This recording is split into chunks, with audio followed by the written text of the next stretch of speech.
उत्पत्ति की पुस्तक 35वां अध्याय से हम थोड़ी सी बात करेंगे। परमेश्वर ने याकूब से कहा, यहां से निकल करके, यहां से कूच करके बेतेल को जा, वहीं रह, वेदी बना, उस परमेश्वर की वेदी बना जिसने तुझे दर्शन दिया था, जिसने तेरे सारे कामकाज को सफल किया। तू कहां कहां भटकता रहा, कितनों ने तुझे धोखा दिया, कितनों ने तुझे नुकसान पहुंचाने की कोशिश की, मगर तू आज जिंदा है, तू आज समृद्ध है। तेरे पास गाय बैल है, तेरे पास धन दौलत है, तेरे पास स्त्रियां, तेरे पास बच्चे, तेरे पास परिवार है। और इसलिए अपने आप को पवित्र करते हुए, सब पराये देवताओं को दूर करते हुए, याकूब अपने पूरे परिवार के साथ बेतेल में आ बसा। एसाव नहीं। 36वां अध्याय, उत्पत्ति का 36वां अध्याय। एसाव जो एदोम भी कहलाता है, उसकी यह वंशावली है कि एसाव ने तो कनानी लड़कियां ब्याह ली।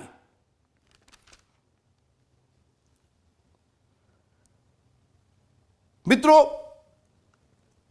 एसाव चूंकि परमेश्वर की ओर से चुना हुआ नहीं था, बुलाया हुआ नहीं था, इसलिए उसके सब कामकाज परमेश्वर की इच्छा, परमेश्वर के वचन, परमेश्वर के नियम कायदे कानून के विपरीत थे। मैं एसाव की बात कर रहा हूं। कनान में नहीं रहता था, और जहां पर आशीष मिलनी थी, बेतेल में नहीं रहता था। कनानी लड़कियां, जो अन्य जाति लड़कियां थी, उनसे ब्याह कर लिया। और आगे सुनिए, उत्पत्ति का 36वां अध्याय और 3री आयत। फिर उसने इश्माइल की बेटी बासमत को भी, जो नवायोत की बहन थी, ब्याह लिया। इश्माइल की बेटी जो हाजरा से पैदा हुई थी, मिस्री हाजरा से पैदा हुई थी, जो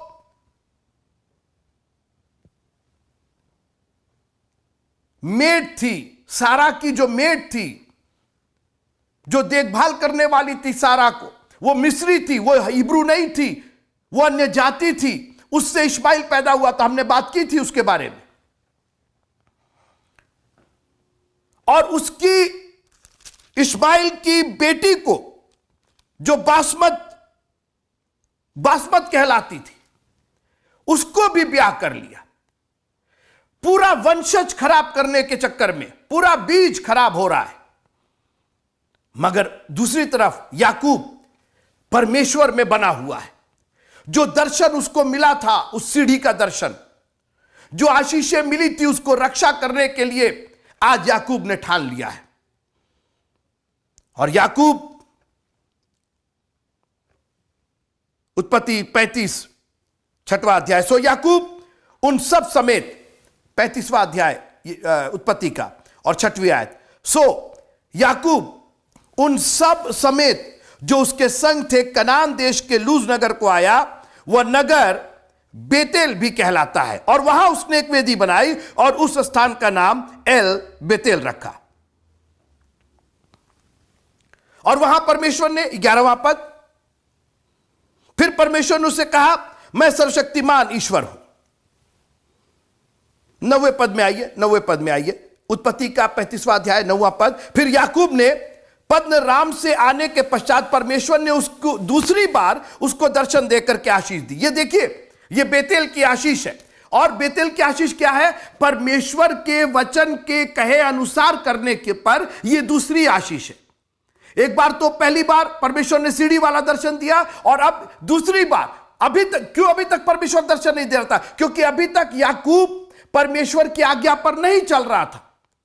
वो डर के चल रहा था। He was so scared of Esau, his brother. अपने एसाव भाई से इतना डरा हुआ था कि परमेश्वर की आवाज, परमेश्वर का दर्शन उसको नहीं दिख रहा था। और कई बार मित्रों, हम और आप अपनी परिस्थितियों से इतने डरे रहते हैं। अरे पैसे नहीं है, परमेश्वर का वचन क्या पढ़े? बीमारी घेरी हुई है, परमेश्वर का वचन क्या पढ़े? क्या दुआ करे? क्या चर्च जाए? अपनी परिस्थितियों से आप डरे रहते हैं और उसकी वजह से परमेश्वर आपसे बात ही नहीं कर पाता, क्योंकि आपका तो परमेश्वर, आपका ईश्वर तो डर हो गया है ना। आप डर के चलाए चल रहे हैं, परिवार से डरे हुए हैं, पड़ोसियों से डरे हुए हैं, अपने नौकरी से, अपने बिजनेस से, अपनी जिंदगी से, अपनी बीमारियों से, अपनी कमजोरियों से, अपनी गरीबी, अपनी अमीरी, इसी से हम डरे हुए हैं और उसी के चलाए चलते हैं। गरीबी से डर गए तो दसवां अंश रोक लिए, अमीरी से डर गए कि दे देंगे तो गरीब हो जाएंगे ये 10 अंश दे देंगे, 1000 रुपए में से 100 रुपया दे देंगे तो 900 बच जाएगा, गरीब हो जाएंगे, डरे हुए। और अभी तक याकूब, एसाव उसको इधर उधर लिए फिर रहा था। एसाव का डर उसको गाइड कर रहा था। अपने मामा के यहां ये कर रहा, वो कर रहा, ऐसा कर रहा, वो कर रहा, वो डरा हुआ था, बजाय इसके कि परमेश्वर की आशीष से भर करके आगे बढ़ने के। लेकिन एक दिन उसको समझ में आया कि अगर आशीषें चाहिए, दर्शन चाहिए, तो वापस उस जगह पर जाओ जहां परमेश्वर रहता है, जो परमेश्वर का भवन है। बेतेल में आया, उस जगह का नाम उसने एल बेतेल रखा, यानी इस जगह का परमेश्वर यहोवा इस जगह का परमेश्वर है। परमेश्वर ने उसको दोबारा दर्शन दिया, दोबारा आशीष दी। उसी क्रम में जो उसकी प्रिय पत्नी राहेल थी, 19वां पद उत्पत्ति 35 और उसका 19वां पद जेनेसिस चैप्टर 35 एंड वर्स 19। यो राहेल मर गई और एप्राता अर्थात बैतलहम के मार्ग में उसको मिट्टी दी गई। सबसे प्रिय, उसी के लिए उसने 14 साल काम किया। और राहेल ने एक बच्चे को जन्म दिया जिसका नाम बिन्यामीन था। और लिखा है 18वां पद में, तब ऐसा हुआ कि वो मर गई और प्राण निकलते निकलते उसने बेटे का नाम बेनोनी रखा, पर उसके पिता ने उसका नाम बिन्यामीन रखा। बच्चे की पैदाइश के समय राहेल मर जाती है। राहेल से केवल 2 पुत्र हुए, यूसुफ और बिन्यामीन। अब आइए आप उत्पत्ति के 37वें अध्याय में, 37 चैप्टर ऑफ जेनेसिस। उत्पत्ति का 36वां अध्याय पढ़िएगा। एसाव की वंशावली है। एसाव के बारे में बहुत बात नहीं करनी है, मैं याकूब के बारे में बात करना चाहता हूं, क्योंकि आशीषें एक बार नहीं 2 बार का दर्शन याकूब ने पाया था। लदा हुआ था इब्राहिम की आशीष इसहाक को, और इसहाक की से आशीष याकूब पर आती है। अब याकूब की आशीष आगे बढ़नी है, इस पर मैं बात करना चाहता हूं आज। सुनिएगा, उत्पत्ति की पुस्तक 37वां अध्याय, जेनेसिस चैप्टर 37 एंड एक पहले पद से मैं पढ़ता हूं। याकूब तो कनान देश में रहता था, जहां उसका पिता परदेसी होकर रह रहा था। और याकूब के वंश का वृत्तांत यह है कि यूसुफ 17 वर्ष का होकर अपने भाइयों के संग भेड़ बकरियों को चराता था, और वह लड़का अपने पिता बिल्हा और जिल्पा के पुत्रों के संग रहा करता था, और उनकी बुराइयों का समाचार अपने पिता के पास पहुंचाया करता था। Verse number 3, Genesis chapter 37 and verse number 3। उत्पत्ति की पुस्तक 37वां अध्याय और उसकी 3री आयत। और इस्राएल अपने सब पुत्रों से बढ़ करके यूसुफ से प्रीत रखता था। इस्राएल, याकूब जो अब इस्राएल हो गया था, सब पुत्रों से बढ़कर अपने पुत्र यूसुफ से प्रीत करता था। आगे एक्सप्लेन सुनिए क्यों प्रीत करता था। क्योंकि वह उसके बुढ़ापे का पुत्र था। ऐसा नहीं था कि वो बूढ़ा था, याकूब बूढ़ा था तो या यूसुफ पैदा हुआ, उसके बाद तो बिन्यामीन भी पैदा हुआ। लेकिन आज मैं थोड़ी देर आपका ध्यान आकर्षित करना चाहता हूं कि किस चीज ने यूसुफ को याकूब का, इस्राएल का प्रिय बना दिया। याकूब बूढ़ा हो गया था, वो बुढ़ापे का पुत्र था। सुनिएगा मेरी बात, इब्राहिम बूढ़ा हो गया था, सब चीज उसने कंप्लीट कर ली थी। इसहाक पैदा होता है उसके बुढ़ापे में, मरी हुई दशा में इसहाक पैदा होता है। और इसहाक अपने आप को पूरी तरीके से समर्पित करता है अपने पिता इब्राहिम को जब बलिदान होने जाता है। तो कहीं उसने रिबेल नहीं किया, कहीं उसने सरकशी नहीं की, कहीं उसने बलवा नहीं किया, कहीं उसने ढिठाई नहीं की, कहीं वो खड़ा नहीं हुआ अपने बाप के खिलाफ और कहा कि खबरदार जो आपने मुझे छुआ। इसहाक ने अपने पिता पर, अपने आप को पिता पर पूरा छोड़ दिया, पूरा भरोसा किया। और उसी भरोसे ने, सुनते रहिएगा मेरी बात, उसी भरोसे ने, इसहाक के पिता पर, अब्राहम पर भरोसे ने इसहाक को वो सारी आशीषें दी जो इब्राहिम के पास थी। उस कमजोरी अवस्था में, उस बुढ़ापे में इसहाक को यह पता था कि अब जिम्मेदारी मेरे ऊपर आने वाली है। मेरा पिता बूढ़ा है और बुढ़ापे के बाद इसको चले जाना है, और अब इनकी जो जिम्मेदारी, और काहे की जिम्मेदारी, वो आशीष जो परमेश्वर ने उसको दी थी, वंशज बढ़ने की, जातियों के बढ़ने की, नेशंस के बढ़ने की, वो आशीषें अब इसहाक को मिलने वाली थी। और बजाय इसहाक ने उसको डिस्पाइज करने के, उसको तुच्छ जानने के, उसको ग्रहण किया और उसी के अनुसार योग्य चाल चला। अपने पिता को करने दिया उसने जो परमेश्वर ने उससे कहा था, अपने बेटे को ले जा, कुर्बान कर दे। और कहीं पर भी इसहाक ने अपने बेटे, अपने पापा के खिलाफ, अपने पिता के खिलाफ एक आवाज नहीं उठाई, ये क्या कर रहे हैं आप, मेरा ही बलिदान करना है आपको, हम ही को आप मार डालेंगे। और आज मैं आपको चैलेंज करना चाहता हूं, किस तरह के पुत्र हैं आप। यूसुफ को प्रीत करता था इस्राएल, याकूब, क्योंकि वो उसके बुढ़ापे का, याकूब को भी जो आशीष मिली थी वो इसलिए मिली थी कि अपने पिता इसहाक के बुढ़ापे का वो बेटा था। आपको याद होगा, इसहाक की आंखें धुंधली हो गई थी, इसहाक बूढ़ा हो गया था, मगर याकूब एक अच्छे, ईमानदार और आज्ञाकारी पुत्र के योग्य चाल चलते हुए अपने पिता से आशीष ग्रहण करता। सुनते रहिए मेरी बात, अब्राहम के बुढ़ापे में इसहाक को आशीष मिली और इसहाक के बुढ़ापे में याकूब को आशीष मिली। और अब याकूब भी बूढ़ा हो गया और अब यूसुफ को यह मालूम था, इतने भाई थे, सब देख रहे थे कि पिता बूढ़ा हो रहा है, सबको मालूम था कि पिता अब जाने वाले हैं। लेकिन मुझे ऐसा लगता है, और बाइबल भी इस बात का खुलासा करती है, कि वे पुत्रों के योग्य चाल नहीं चल रहे थे।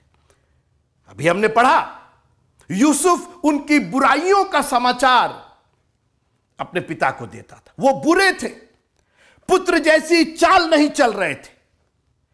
यूसुफ ने आशीषें ग्रहण की क्योंकि वो अपने पिता के बुढ़ापे में पुत्र के योग्य चाल चल रहा था। और आज थोड़ी देर के लिए मैं इसी पर बात करना चाहता हूं, क्योंकि हम और आप भी पुत्र और पुत्रियों के रूप में बुलाए गए हैं। यूहन्ना की इंजील उसका पहला अध्याय और उसकी 12वीं आयत, John chapter 1 and verse number 12। John chapter 1 verse number 12। यूहन्ना रचित सुसमाचार पहला अध्याय 12वीं आयत। परंतु जितनों ने उसे ग्रहण किया, उसने उन्हें परमेश्वर के संतान होने का अधिकार दिया,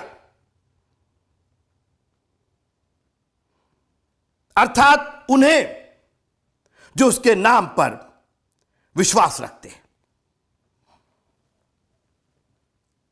मित्रों, हम संतान हैं उसकी, पुत्र और पुत्रियां हैं उसकी, दोनों शामिल हैं, पुत्र भी और पुत्रियां दोनों शामिल हैं इसमें। मगर क्या परमेश्वर हमसे प्रीत रख रहा है? याकूब की या इस्राएल की और भी संतानें थी, और भी पुत्र थे, और भी संतानें थी, मगर प्रीत वो केवल यूसुफ से कर रहा है क्योंकि वो उसके बुढ़ापे का पुत्र था। ऐसे समय में जब सत्ता का हस्तांतरण होना है, जब संपत्ति जानी है आगे, जब आशीष, इब्राहिम की आशीष इसहाक को, इसहाक की आशीष याकूब को, और अब वही आशीष, याकूब की वही आशीष आगे जानी है, कौन लेगा उस आशीष को? इतनी संतानें हैं, जानते हैं कौन लेगा? वो जो उसके योग्य होगा। और आज मैं आपको चैलेंज करना चाहता हूं, चुनौती देना चाहता हूं। आपकी आशीषें कहां हैं? क्यों आपको आशीषें नहीं मिल रही हैं अपने जीवनों में? भीतर तक झांक करके देखिए, कहीं ऐसा तो नहीं है कि आप संतान तो ग्रहण तो आपने कर लिया मगर उसके योग्य चाल नहीं चल रहे। आइए मेरे साथ लूका की इंजील उसका 15वां अध्याय। एक पिता के, एक मनुष्य के दो पुत्र थे।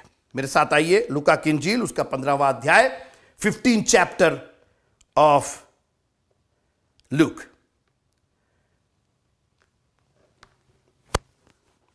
मैं थोड़ी गंभीर चर्चा कर रहा हूं, इसलिए मैं थोड़ा वक्त ले रहा हूं आपके साथ। यहां पर एक मनुष्य के दो पुत्र थे। उनके पुत्र होने में कोई शक नहीं था। शुरुआत दोनों लड़कों ने शुरुआत पुत्र के रूप में की, पिता और उसके दो पुत्र। छोटा पुत्र अपनी संपत्ति मांगता है, चला जाता है, सब उड़ा देता है। ये सब कहानी आपको मालूम है। लेकिन आज मैं आपका ध्यान आकर्षित करना चाहता हूं कि जब वो अपने आपे में आया, लूका की इंजील उसका 15वां अध्याय और उसकी 19वीं आयत, 18 से पढ़ता हूं मैं अब उठकर अपने पिता के पास जाऊंगा। लूका की इंजील उसका 15वां अध्याय और 18वीं आयत। मैं अब उठकर अपने पिता के पास जाऊंगा और उससे कहूंगा कि पिताजी, मैंने स्वर्ग के विरोध में और तेरी दृष्टि में पाप किया है, अब इस योग्य नहीं रहा कि तेरा पुत्र कहलाऊं। इस योग्य नहीं रहा, यानी पुत्र के लिए आपको योग्यता पूरी करनी है। केवल आप पैदा हो गए, ठीक है, वो तो एक टाइटल आपको मिल गया, लेकिन जरूरी नहीं है कि आपको अधिकार भी मिले। पुत्र का अधिकार आपकी योग्यता पर निर्भर करता है कि आप पुत्र के योग्य हैं कि नहीं हैं। क्योंकि आपको, ठीक है, आपके फादर का नाम रहेगा वही, लेकिन जरूरी नहीं है कि फादर की संपत्ति में, फादर की आशीष में आपकी भागीदारी हो। और यह कोई बहुत रॉकेट साइंस नहीं है, कोई बहुत बड़ा विज्ञान नहीं है। हम सब अपने घरों में देखते, रोज सुनते, बाप ने वंचित कर दिया, अपने पुत्रों को वंचित कर दिया अपनी संपत्ति से, एक ढेला नहीं दिया, इसलिए कि वो पुत्र के योग्य नहीं रहे। और आज मैं इस योग्यता पर बात करके आपसे विदा लेना चाहता हूं। क्या चीजें हैं जो आपको योग्य बनाती है? इफिसियों की पत्री उसका 4था अध्याय 1 आयत में लिखा है, सो मैं जो प्रभु में बंधुआ हूं तुमसे विनती करता हूं कि जिस बुलाहट से तुम बुलाए गए हो उसके योग्य चाल चलो। आप पुत्र के रूप में बुलाए गए। एक मनुष्य के दो पुत्र थे, ये आपने ग्रहण किया, उसको आपको पुत्र होने का अधिकार दिया गया, लेकिन उसके योग्य अगर चाल नहीं है तो आप सारी आशीषों से वंचित हैं। और यूसुफ इस्राएल का सबसे प्रिय बेटा था। Out of all the children, out of all the brothers, out of all the sons, जितने पुत्र थे उसमें यूसुफ सबसे फेवरेट था, सबसे प्रिय था, क्योंकि वो उसके योग्य चाल चल रहा था। उसके बुढ़ापे में भी वो एक पुत्र के समान काम कर रहा था। बाकी बुराई कर रहे थे और ये पुत्र का काम कर रहा था। पुत्र के काम, पुत्र की योग्यता सुनिए। लूका की इंजील में रहिए 15वें अध्याय में। उसने कहा, मैं योग्य नहीं हूं तो बाप ने कहा तो योग्य बना देते हैं ना तुमको। एक पुत्र को पुत्र होने के लिए क्या क्या चाहिए, यह बाप ने करके दिखाया। उसने कहा मैं पुत्र कहलाने के योग्य नहीं हूं। फिर से पढ़ते हैं, आप 21वें पद में आ जाइए, लूका की इंजील उसका 15वां अध्याय 21वीं आयत। पुत्र ने उससे कहा, पिताजी मैंने स्वर्ग के विरोध में और तेरी दृष्टि में पाप किया, अब इस योग्य नहीं रहा कि तेरा पुत्र कहलाऊं। बार बार वो इस बात को तस्दीक कर रहा है कि अब मेरी योग्यता खत्म हो गई, आई एम नॉट एलिजिबल तेरा पुत्र कहलाने के लिए। मैं पुत्र पैदा हुआ हूं वो तो है ही है, लेकिन मेरी योग्यता खत्म हो गई, मैं अब योग्य नहीं हूं। नौकर के समान रख लीजिए, अब इनहेरिटेंस, अब संपत्ति का भाग, अब जो आशीषें एक बाप की एक बेटे को मिलनी चाहिए उसको मैंने खो दिया है। और मैं आज आपको उत्साहित करना चाहता हूं मित्रों, योग्य चाल चलिए। आपको संतान होने का अधिकार दिया गया है और इस अधिकार को मत खोइए। मत कहिए कि मैं इसके योग्य नहीं हूं। अपनी योग्यता को चैलेंज मत कीजिए, अपनी योग्यता को मत ठुकराइए, मत तुच्छ जानिए अपने आप को उस पिता परमेश्वर के पुत्र और पुत्री होने को। अपने वो योग्य चाल चलिए और योग्य चाल सुनिए आप। लूका की इंजील 15वां अध्याय। परंतु पिता ने अपने दासों से कहा, झट अच्छे से अच्छा वस्त्र निकालकर उसे पहनाओ, हाथों में अंगूठी और पांव में जूतियां पहनाओ। अगर आपने पुत्र पुत्री होने की योग्यता खो दी है तो परमेश्वर आपको एक बार फिर से मौका दे रहा है। पहले संपत्ति का सब लेके चले गए, जो अच्छे कपड़े थे, जो अंगूठी थी, जो जूतियां थी, आपने संसार में उसको बर्बाद कर दिया। तुम तो मर ही गए थे। आपने बाद में कहा ना कि वो मर गया था, जी गया। अब योग्य बनाया एक बार फिर से। मैं उस पिता परमेश्वर के अनुग्रह की याद आपको दिलाना चाहता हूं, उसकी दया को आपको याद दिलाना चाहता हूं मित्रों। उसकी दया को भूलिएगा मत। उसने हमको और आपको योग्य बनाया। जानते कहे से? वस्त्र पहना करके, अंगूठी पहना करके और पांव में जूतियां पहना करके। ये उस बच्चे को, उस उड़ाऊ पुत्र को एक बार फिर से पुत्र होने के योग्य बना दिया। वस्त्र क्या है? परमेश्वर की धार्मिकता। अय्यूब ने कहा, मैंने धार्मिकता को पहन लिया और उसने मुझको ढक लिया। यीशु मसीह का लहू हमें सब पापों से शुद्ध करता है। जब आप उससे ढक जाते, उसकी पवित्रता, उसकी धार्मिकता से ढक जाते, आप योग्य बन जाते हैं। एक बार फिर से वो योग्यता मिल जाती है कि आप उसके पुत्र कहलाए। और जब पुत्र के योग्य हो जाएंगे तो आशीषें भी आपकी होंगी। याकूब यूसुफ से प्रीत रखता था क्योंकि वो उसके बुढ़ापे का पुत्र था। उस कमजोरी में, उस मरण अवस्था में वो पुत्र के समान था। उसने अपनी पवित्रता नहीं खोई थी। फिर अंगूठी अधिकार होता है मित्रों, अंगूठी अधिकार होता है। ये तो उड़ाऊ पुत्र तो दूर देश जा करके अंगूठी गिरवी रख करके आए, बेच दिए, बुरी संगति में सब उड़ा दिए, अधिकार तक भूल गए। आज अधिकार, अरे लूका, मरकुस की इंजील आप पढ़िए जरा, अधिकार सुनिए आप, अंगूठी का अधिकार सुनिए। मरकुस की इंजील उसका 16वां अध्याय और उसकी 17वीं आयत। मरकुस की इंजील 16वां अध्याय 17वीं आयत। और विश्वास करने वालों के ये चिन्ह होंगे, मेरे नाम से दुष्ट आत्माएं नई नई भाषा, सांपों को उठा लेंगे, नाशक वस्तु पी जाए, उन्हें कुछ हानि नहीं होगी, बीमार। सुन रहे हैं आप? अंगूठी है ये अधिकार है आपका। खो दिए आप तो, बेच दिए, ताकत ही खत्म हो गई। ना बीमारों पर हाथ रख करके दुआ कर पा रहे हैं, कोई अच्छा नहीं हो रहा। विष पी ले रहे हैं, कोई नुकसान हो जा रहा है। सांपों को नहीं उठा पा रहे, सांपों से डर जा रहे हैं, परिस्थितियों से डर जा रहे हैं, ना अन्य भाषा बोल रहे हैं।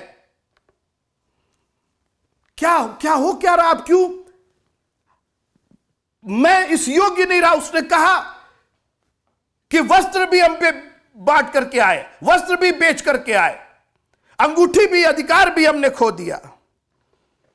और पांव में जूतियां पहनाओ, इसको योग्य बनाओ, घर में रहने लायक बनाओ।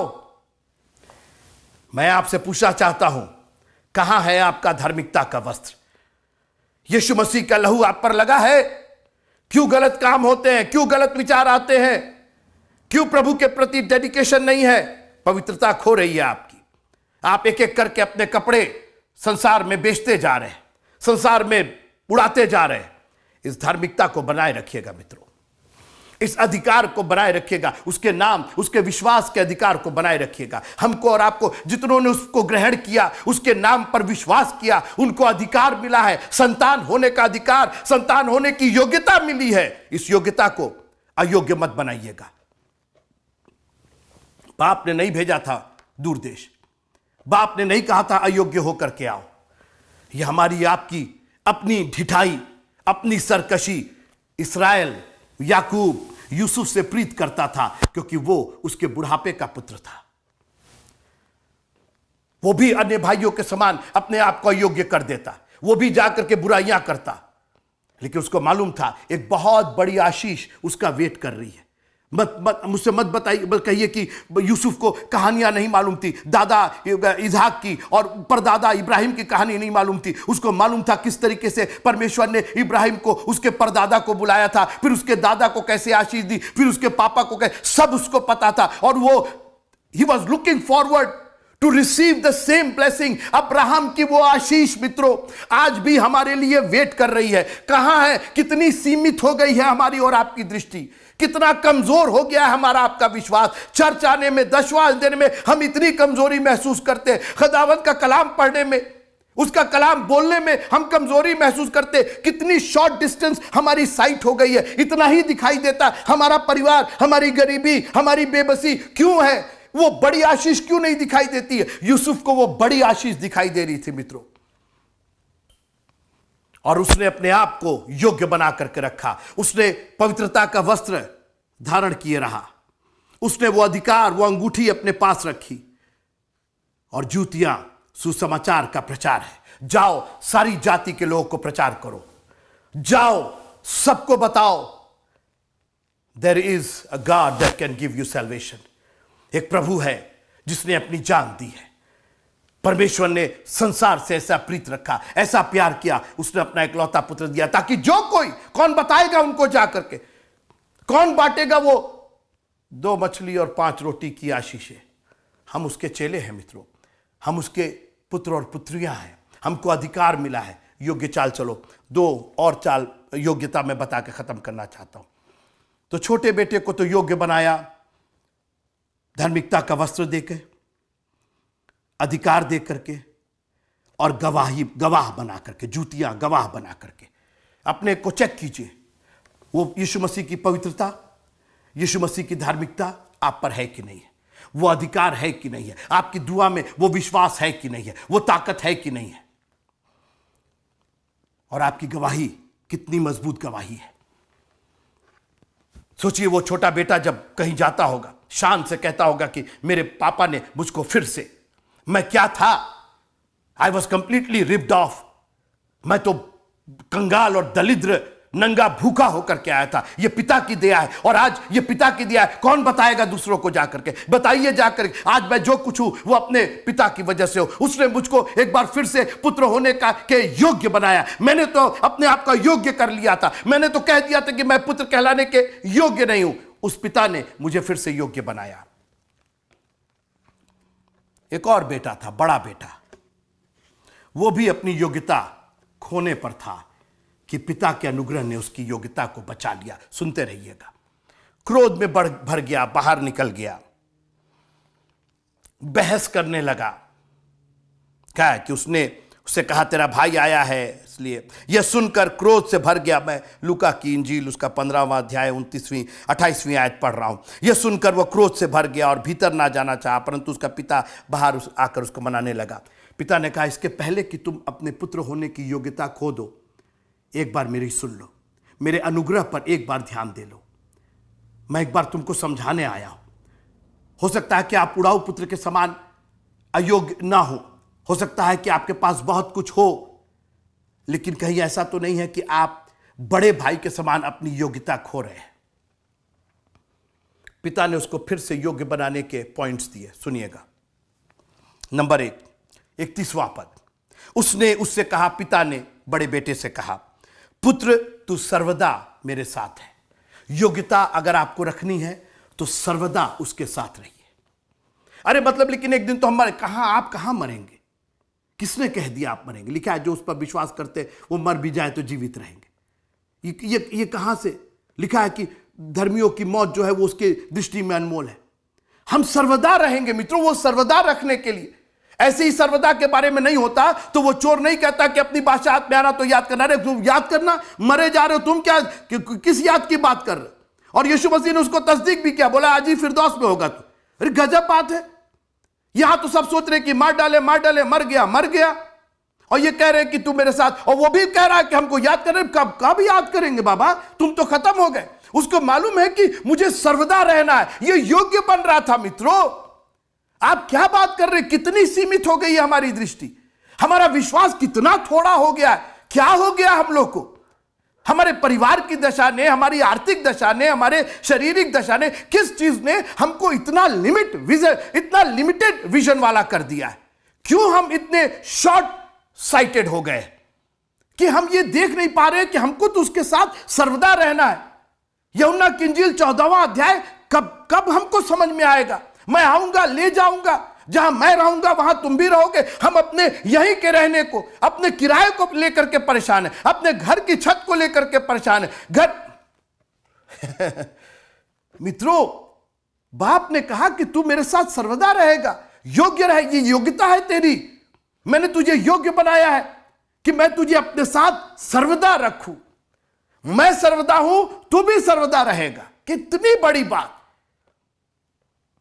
You are going to live with me forever and ever। मौत से ही ना डरते हैं। यहां तो बाप ने कह दिया कि इतना बड़ी योग्यता बना दिया तुमको कि तुम you will live forever and ever। तुम अनंत जीवन प्राप्त करोगे।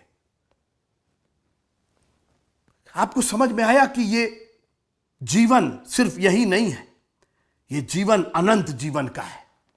वो इसीलिए आया कि हम जीवन पाए और बहुतायत का जीवन पाए। योग्य बनाया उसको ये बता करके कि तुम मेरे साथ सर्वदा रहोगे। और फिर योग्य बनाया, फिर कहा कि जो कुछ मेरा है वो सब तेरा है। पहले बेटे को वस्त्र पहना करके, धार्मिकता का वस्त्र पहना के, हाथों में अंगूठी पहना के, अधिकार दे करके, पांव में मेल मिलाप की जूती दे करके, गवाही दे करके योग्य बनाया। और दूसरे बेटे को बोला तू मेरे साथ सर्वदा रहेगा। और जो कुछ मेरा क्या है, उसको गाड़ी और बाड़ी दिख रही थी। आज हमको लगता है कि प्रभु के पीछे चलेंगे तो ये मिल जाए। अरे मित्रों, वो प्रभु कह क्या रहा, वो पिता कह क्या रहा है? जो मेरा है, यानी जो मेरा एट्रीब्यूट है, जो मेरे गुण हैं, वो तेरे हैं। मैं क्षमा करता हूं, तू क्रोध से भर रहा है। मेरा क्रोध तो क्षण भर का है। मैं अपने भाई को, मैंने कहा कि तेरे मन में अगर कुछ हो तो पहले भाई से मेल मिलाप कर। ये मेरा है और यही तेरा भी होगा। क्षमा मेरी है, यही तेरी भी होगी। सुन रहे हैं आप कई बार सोचते होंगे कि हम क्षमा क्यों नहीं कर पा रहे? क्योंकि जो उसका है वो आपका है ही नहीं ना। आपने तो अयोग्य कर दिया अपने आप को। योग्य बनाइए मित्रों। जो प्रभु का लिखा है कि जैसा यीशु का स्वभाव है वैसे ही तुम्हारा भी स्वभाव हो। जो तेरा है वही मेरा है। तेरी दया, तेरा क्षमा, तेरा प्रेम, तेरी ज्योति, तेरी पवित्रता, ये सब तेरी है और वही मेरी होनी चाहिए। यही योग्यता है, पुत्र की योग्यता है। जो मेरा है सो तेरा है। और वो क्या कह रहा था? बकरी का बच्चा, आपने मेरे लिए कुछ नहीं किया। अरे बाबा, हम कितना बड़ा तुमको संपत्ति दे रहे, कितनी बड़ी आशीष दे रहे। क्षमा की आशीष, क्षमा का चरित्र मामूली है। क्रूस पर जाकर कहा माफ करना, ये मामूली आप समझ रहे, क्योंकि ये नहीं जानते कि ये क्या कर रहे। ये आशीष, कोई तेरे खिलाफ गलती करे 7 के 70 बार माफ करना। सोचिए कितना बड़ा धन है ये। आप रुपए पैसे से खरीद नहीं सकते। जो प्रभु का है वही मेरा है। दया उसकी है, मेरे अंदर भी दया है। प्रेम उसका है, मेरे अंदर भी प्रेम है। क्षमा उसकी है, क्षमा मेरे अंदर भी है। सहनशीलता उसकी है, सहनशीलता हमारी भी है। धीरज उसका है, धीरज हमारा भी है। जो कुछ मेरा है, मैं खत्म करना चाहता हूं। मैं इस योग्य नहीं रहा कि तेरा पुत्र कहलाऊं। याकूब यूसुफ से प्रीत रखता था क्योंकि वो उसके बुढ़ापे का पुत्र था, वो योग्य बना हुआ था, वो पवित्रता से ढका हुआ था, उसके पास अंगूठी अधिकार था, उसके पास गवाही थी, पांव में जूतियां थी, उसके पास पिता की जो आशीषें थी, पिता जो परमेश्वर का वचन सुनता था, जो उसका दर्शन देखता था। यूसुफ के पास भी वही था मित्रों, हम आगे देखेंगे। यूसुफ के पास भी वही था, जो पिता का था वो उसके पास था, और वो उसके बुढ़ापे का, ऐसे समय में जब अब सत्ता हस्तांतरित होने वाली है, अब जब आशीषें मिलने वाली, उसको मालूम था कि अब्राहम बूढ़ा हुआ, आइजक को, इसहाक को आशीष मिली, इसहाक बूढ़ा हुआ, मेरे पापा याकूब को आशीष मिली, और अब याकूब बूढ़ा हो रहा है और यह आशीष अब मेरे पास आने वाली है, मैं उसके योग्य बना रहूंगा। इस समय अगर योग्यता मैंने नहीं दिखाई, अगर इस समय मैं एलिजिबल नहीं हुआ, तो फिर कब होऊंगा? पापा चले जाएंगे, संपत्ति किसी और को दे देंगे, तो फायदा क्या होगा? बाइबल कहती है कि जब मैं कब्र में चला जाऊंगा तो मिट्टी क्या तेरा धन्यवाद कर सकेगी? इसलिए मित्रों, आज का ये दिन है, आज का ये दिन है, अपने आप को योग्य बनाइए, उसकी धार्मिकता से, उसके अधिकार से, उसकी गवाही से, उसके साथ सर्वदा रहने के विजन से, जो उसका है वो अपने में ग्रहण करके। और फिर बाप ने आखिरी बार कहा कि एक और योग्यता चाहिए, आनंद करो और मगन हो मेरे साथ। यह बहुत बड़ी योग्यता है, एक परमेश्वर के पुत्र की बहुत बड़ी योग्यता है कि चिड़चिड़ापन, झगड़ा, लड़ाई, तो क्योंकि परमेश्वर का ही सब है ही नहीं, तो अगर आनंदित और मगन आप नहीं हैं, बार बार बाइबल कहती है आनंदित और मगन, आनंदित और मगन, आनंदित और मगन। जेल खाने में आनंदित और मगन, गाना गा रहे हैं, गाना गा रहे हैं। क्यों? जो उसका था ना, वही पौलुस और सिलास का भी था। आनंद और मगन उसका है मित्रों। आज का दिन यहोवा ने बनाया, हम इसमें आनंदित और मगन होंगे। उसने हमारे पापों को हर लिया, हम आनंदित और मगन होंगे। खोया हुआ पुत्र मिल गया, आनंदित और मगन होंगे। खोया हुआ सिक्का मिल गया, आनंदित और मगन होंगे। खोई हुई भीड़ मिल गई, आनंदित और मगन होंगे। सब तो मिल ही रहा है मित्रों। आनंद और मगन होना मत भूलिएगा। ये उदासी, ये डिप्रेशन, ये डार्कनेस, ये निराशा आपके जीवन में ना आपको अयोग्य कर रही है। जैसे ही उड़ाऊ पुत्र वापस आया, आनंद मनने लगा मित्रों। वहां पर पला हुआ बच्चा काटा गया, और वहां पर क्या क्या मतलब गाने बजाने और आनंदित और मगन, प्रेज एंड वर्शिप कभी आपसे दूर नहीं होनी चाहिए। If you want to be eligible, अगर आप योग्य होना चाहते हैं, संतान के योग्य होना चाहते हैं, जिस बुलाहट से तुम बुलाए गए हो उसी के अनुसार, उसी के योग्य चाल चलो। आप पुत्र और पुत्रियां होने के लिए बुलाए गए, संतान होने के लिए बुलाए गए हैं। उस योग्यता को अयोग्यता में मत बदलिएगा। बहुत मुश्किल से ये योग्यता हमको मिली है, बहुत बड़ी योग्यता है, बहुत बड़ा। प्रभु ने एक मिट्टी के बर्तन में इतनी बड़ी योग्यता रखी, इस पापी को उसने फिर से योग्य बनाया। अब इसको तुच्छ मत जानिएगा। बहुत हियाव के साथ, बहुत दिलेरी के साथ अपने विश्वास की गवाही, अपने पवित्रता की गवाही संसार को दीजिएगा। मैं मर गया था लेकिन आज मैं जिंदा हूं। मुझे उसने अयोग्य होने से बचा लिया। उसने मुझको अपने पास हमेशा रखने का वादा किया है, अनंत जीवन देने का वादा किया है। उसने मुझे अपना सब कुछ दिया, जो कुछ मेरा है वो सब तेरा है।